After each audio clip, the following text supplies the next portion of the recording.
Steven Jackson back with us now. Welcome back, Steven.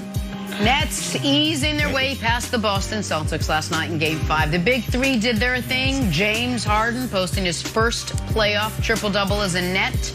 And that win sets up a very star-studded second-round matchup, Giannis and the Bucks, which tips off Saturday at Barclays Center. That series could be very good. You want to know who agrees with me? The Beard himself. Here's James Harden. How quickly, I mean, is it tonight? Is it tomorrow? How quickly do you put this behind you and you're like, all right, I'm going to focus in on Milwaukee now? I mean, personally, myself, I'm thinking about them right now, and just the matchups and, things that they do on both ends of the ball. Obviously, we know how good they are on both sides and their individual talents. So, tomorrow we had an off day. And, Thursday, I think we go watch film and prepare for them. So the Bucks took the season series here 2-1, FYI. Giannis and Durant both getting it done on offense to average 39 and 34 respectively.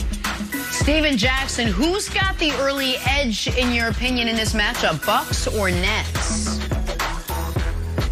Well, it's a lot of different dynamics here. Two of those games, James Harden didn't play. So the Bucks really gonna have to deal with that dynamic of the three-headed monster. Giannis had his way with them in the regular season. But as we know, regular season and playoffs is two different levels of basketball.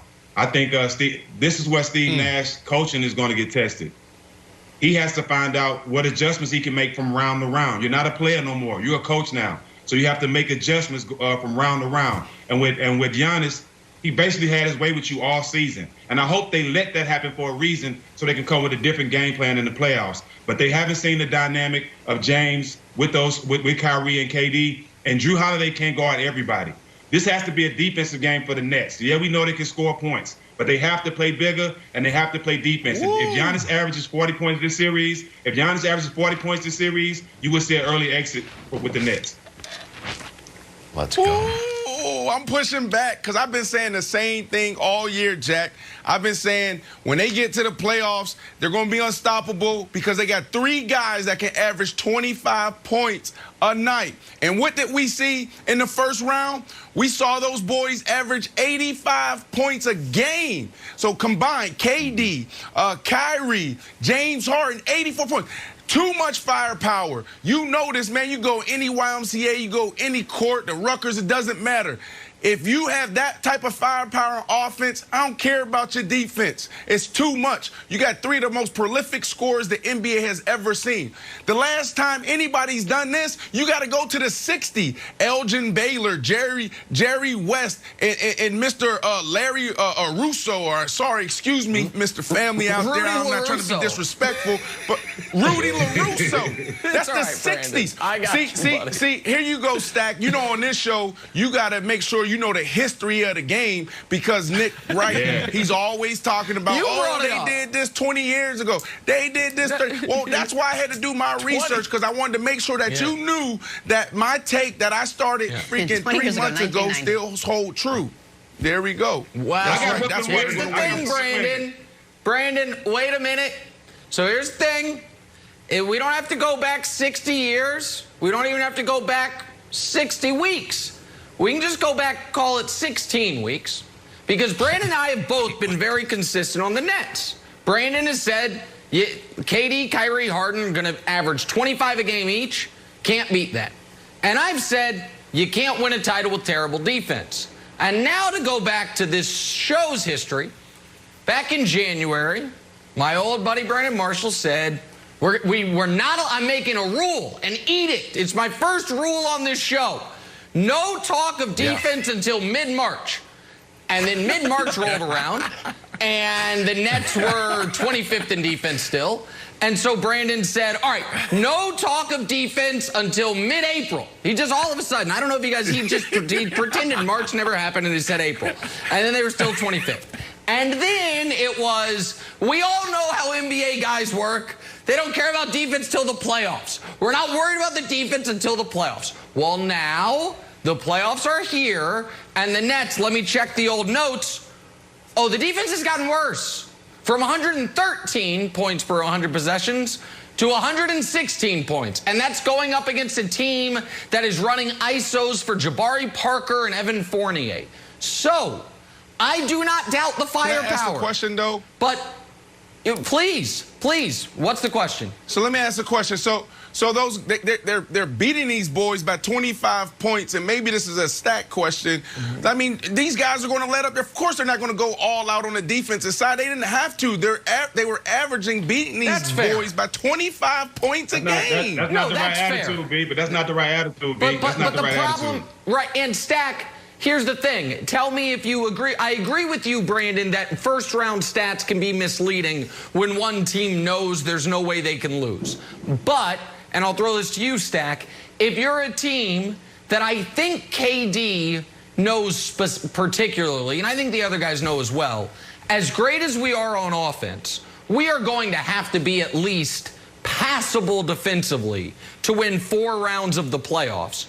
You would hope that if all year long you were a dreadful defensive team, that you would put maybe an extra emphasis on it in the first round, because they have no history of being a even good defensive team, being an even average defensive team, and that's my concern. I think Milwaukee is far better than it was last year. I think Drew Holiday and PJ Tucker are elite additions for this series.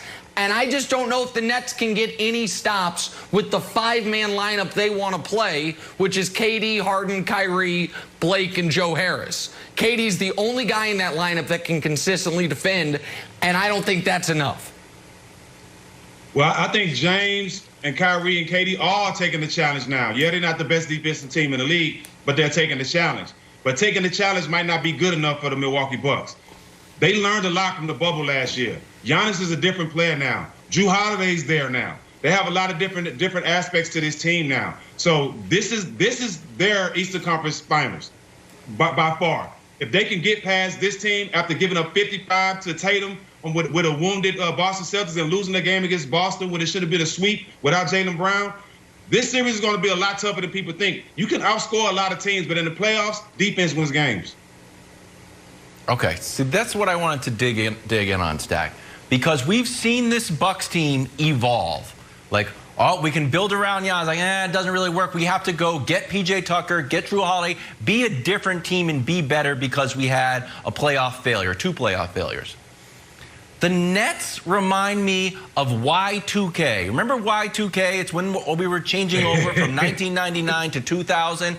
And supposedly all the computers were going to go down. We were going to lose the national power grid. Gas wouldn't come out of your gas pump, or it would, and we'd be flooded with gas. Right. No one knew it was going to happen. And then New Year's came around, and nothing happened at all. Nothing happened. That reminds me of this Nets. They haven't played together. Oh, it's only been 11 games. Oh, it's only been 12 games. Oh, it's only been 13 games. Right. And they are rolling. Do you think that the Nets' lack of playing together is a real problem, or is it a Y2K problem where we talk a lot about it, but actually nothing happens? Yeah, definitely Y2K. You got 3 of the best players in the world. You don't have to play them all season. You don't have to play them together. As you see, the respect is there. They work on their game, and the respect is there. The main reason why this is all working is James and Kyrie had an understanding when James first came. You be the point, I slide to the 2. That's what's best for us. And when you have your stars buying in, all coming on the same page, putting egos aside, it's going to work. But at this point, as a basketball player, I know you can score all the points in the world. But if Giannis is dominant with Drew Holiday on that team, it's gonna be a tough series. But I have Brooklyn winning. It's definitely going to be a tough series. It's not going to be easy. Now, I'll push back that Giannis is a different player. Maybe his mindset is different, but he still can't shoot from deep. He still has 1 or 2 moves. That's it. He's going to put his shoulder down, and he's going to try to get to the bucket, and that's it. Drew Holiday, we know who he is. He's a dynamic defender, and he's a scary scorer. And then you have who I believe is probably the most underrated player in the NBA, and that's Chris Middleton. Phenomenal year. And then PJ Tucker, they add him at the deadline, and you know he's been through wars, and he'll hit down that corner 3. So, yeah, it's going to be a tough series. But, look, when we talk about defense, Nick, it's not about them being top 5 or top 10. They just need to get some stops with that type of the offense. So you got the guys on the offensive side to get it done. On the defensive side, they need to do exactly what they did against Embiid in the regular season. What did they do? They hunkered down. They had a scheme against them, and it worked. So the others are going to have to beat the Nets. Chris Middleton is going to have to go for 30-plus throughout this series, and P.J. Tucker is going to have to be phenomenal in offense night in and night out. That's what's going to have to happen for the Bucks to make it out of this series. Let's keep it real. Yeah, if you count on PJ Brown, if you count on PJ Tucker, hang on. Don't count on PJ Tucker. Well, I don't think they're going to be counting on PJ Tucker for a ton of offense. I think they're going to be counting on PJ Tucker to defend. And I think they're going to be counting on PJ Tucker to hit corner threes. But I also think this is true. The Nets have two teams to get through to get to the NBA Finals. The Sixers and the Bucks. They played those teams 6 times this year. They lost 4 of them. Giannis averaged 40 in his games against them. And the reason the Nets are not the 1 seed is because they punted on their last game of their last matchup against the Sixers a couple months ago. A game I harped on. That's the reason the Nets right now have to play Milwaukee and not either Atlanta or the Knicks. You mentioned Steve Nash earlier, Stack. Steve Nash made the galaxy brain decision of playing KD against the Timberwolves and sitting him against the Sixers. If they had won that game, they would already be to the conference finals. Instead, they got a war on their hands, and one that I think they're going to lose, Stack. Yeah.